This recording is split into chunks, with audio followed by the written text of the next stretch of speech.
सर्वविस्वन्यस्तपादपद्मायते वामहस्तालोलवेदशास्त्रायते ज्ञानसूर्यायते दत्तरूपायते श्रीवेणुगोपालकृष्णाय वन्दनम्। श्रीवेणुगोपालकृष्णाय वन्दनम्। श्रीवेणुगोपालकृष्णाय वन्दनम्। శ్రీ దత్తస్వామి వారి దివ్య సందేశము, విశ్వమత సమన్వయము. స్వామి మరియు క్రిస్టియన్ ఫాదర్ మధ్య జరిగిన సంభాషణ 13/7/2003 శ్రీ దత్తస్వామి వారు ఇచ్చిన దివ్య సందేశము.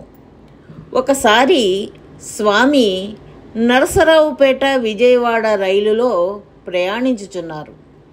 ఒక క్రిస్టియన్ మతస్థుడైన ఫాదర్ కూడా స్వామితో ప్రయాణించుచున్నారు. స్వామి మరియు ఫాదర్ మధ్య జరిగిన సంభాషణ. ఫాదర్: నాయనా విను, క్రీస్తును నమ్మి ఆరాధించని వారు శాశ్వత నరకమున పడిపోవుదురు. ఇది మా మత ధర్మము. స్వామి: క్రీస్తు పుట్టకముందు జీవులకు ముక్తి లేదా? దేవునకు ఆ తరముల వారికి ఈ అవకాశమును ప్రసాదించని కారణమున పక్షపాతము వచ్చినది గదా. అనగా క్రీస్తు ముందు తరముల వారిని నిష్కారణముగా అనుగ్రహించకపోవుట తప్పు గదా. ఫాదర్: క్రీస్తు పూర్వము యెహోవా పేరుతో దేవుడున్నాడు, కావున దేవునకు ఈ నింద రాదు. యెహోవాను ఆరాధించిన వారు కూడా పరలోకమునకు పోవుదురు. స్వామి: మంచిది. అయితే ఈ భారతదేశమునకు యెహోవాను గురించి కానీ క్రీస్తును గురించి కానీ వాస్కోడిగామా ఇండియాకు రాకముందు వరకు ఏమీ తెలియదు. మరి ఈ భారతదేశమున వాస్కోడిగామా రాకముందున్న జీవులందరూ నిష్కారణముగా అన్యాయముగా నరకమునకు పోయినారు. వారికి యెహోవా క్రీస్తుల గురించి తెలియకపోవుట వారి తప్పు కాదు. తెలిసి ఆరాధించకపోయినచో వారి తప్పు ఒప్పుకొనవలసినదే. వారికి భగవంతుడు యెహోవా క్రీస్తుల గురించి తెలియచేసి ఉండవలను.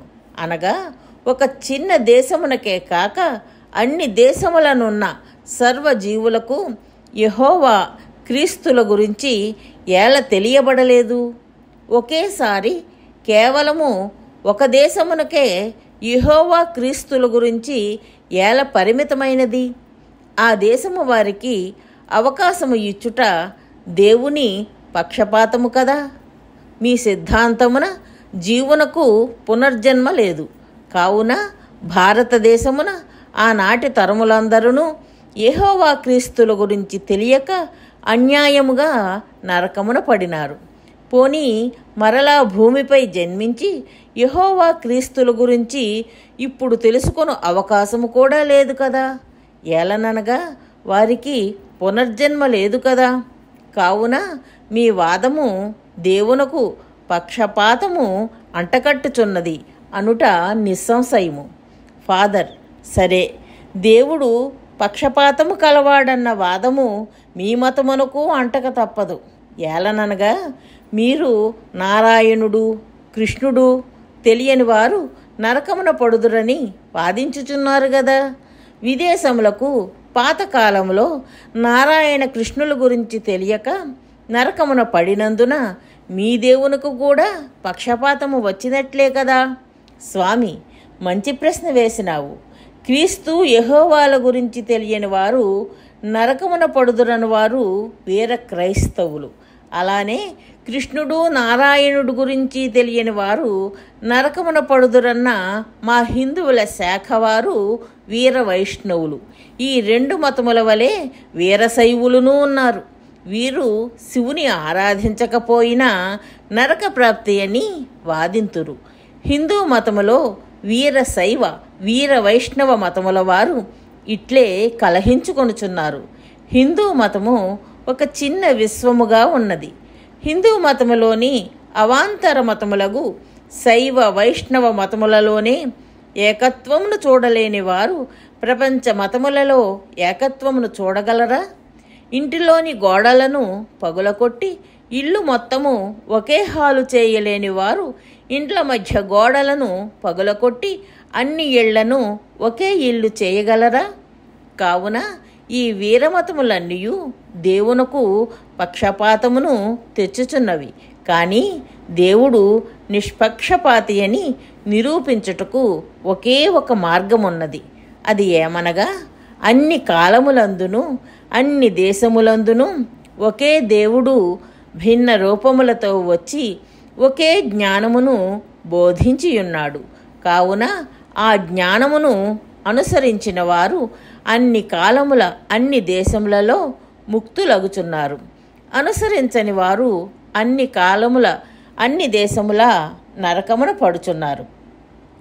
చూడండి, ఈ సిద్ధాంతములో దేవుడు నిష్పక్షపాతి అని నిరూపించబడుచున్నాడు. ఇంతకన్నా వేరు మార్గము లేదు. కావున నీ దేశ కాలములకు సంబంధించిన నీ మతములో నీవు ప్రయాణము చేయుము. తప్పక లక్ష్యము చేరుదువు. పరమతమును విమర్శించవద్దు. నీ మతమును ఇతర మతస్థులపై రుద్దవలదు. అది మతాహంకారం అగును. నీవు తలవంచుకొని పక్క మతముల వైపు చూడక నీ మతమున ప్రయాణించినచో నీవు తప్పక దేవుని చేరుదువు. అన్ని నదులు సముద్రమునే చేరును. ఒక నది నేనే సముద్రమును చేరుచున్న ఏకైక నదిని అని అహంకరించినచో దేవుడు ఆ నదికి అడ్డముగా ఆనకట్టను కట్టించును.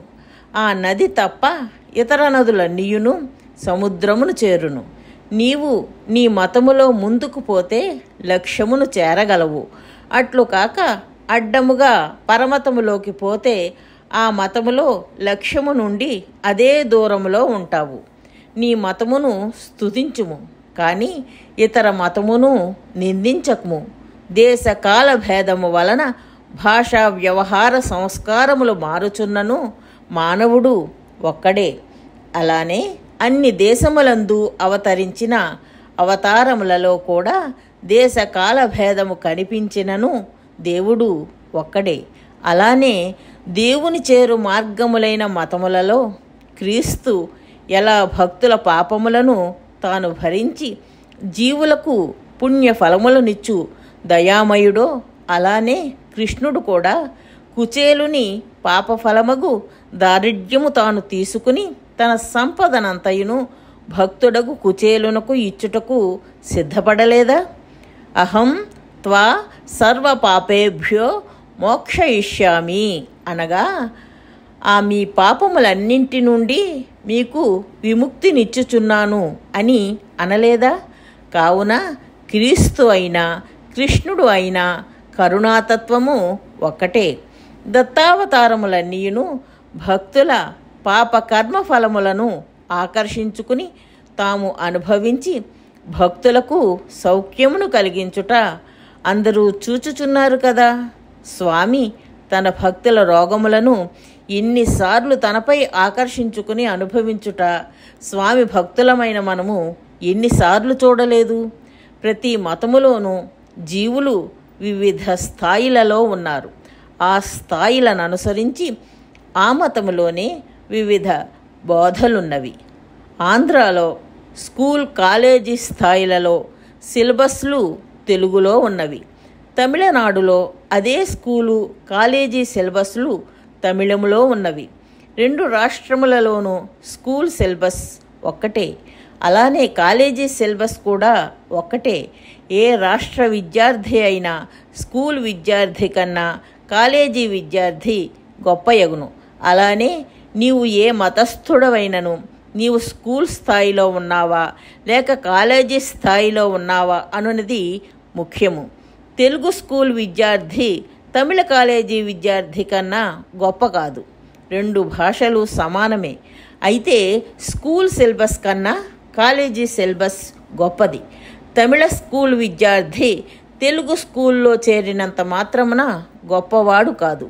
కావున నీ మతమును మార్చుకొనుట కాదు, నీ మతములో పై స్థాయికి పొమ్ము, అప్పుడు గొప్పవాడవగుదువు.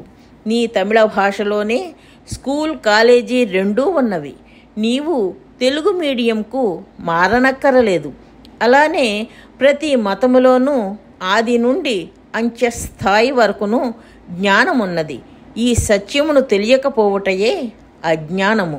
ఇదే మతద్వేషములకు మూలమై ఇహలోకములో సుఖముగా ఉండుటకే అడ్డుగా మారుచున్నది. ఇట్టివారు పరలోక సుఖమును పొందుదురా? ఉట్టికెక్కలేని వారు స్వర్గమునకు ఎక్కగలరా? ఈ సంభాషణము జరిగిన తరువాత ఆ ఫాదర్ లేచి స్వామికి నమస్కరించి అశ్రు నయనాలతో ఇలా అన్నారు: క్రీస్తు మరలా వచ్చును అన్నమాట నేడు సత్యమైనది. క్రీస్తు తప్ప ఎవరునూ ఇలా బోధించలేరు. స్వామి ఇంటికి రాగానే చూసారా అతడెంత విశాల హృదయుడో. అన్ని మతములలోనూ మంచివారున్నారు. అట్టివారి కొరకే నా ఈ జ్ఞాన ప్రచారము అని వచించారు. సూచన: ఆధ్యాత్మిక జ్ఞాన ప్రచారము చేయడము భగవంతుడికి అమితమైన ఆనందాన్ని కలిగిస్తుందని శ్రీకృష్ణ పరమాత్మ శ్రీమద్ భగవద్గీతలో చెప్పియున్నారు. అందుకే జ్ఞాన యజ్ఞేన తేనాహం అని గీతలో అన్నారు. మనకు ఆధ్యాత్మిక జ్ఞానము శాశ్వతమైన సంతోషాన్ని కలిగించటమే కాక ప్రపంచంలో శాశ్వతమైన శాంతిని కూడా నెలకొల్పుతుంది. కాబట్టి శ్రీదత్త భగవానుని అపూర్వమైన ఈ ఆధ్యాత్మిక జ్ఞాన ప్రచారంలో భాగస్వాములై ఆ భగవంతుని పరిపూర్ణమైన అనుగ్రహాన్ని పొందగలరు. జై దత్తస్వామి.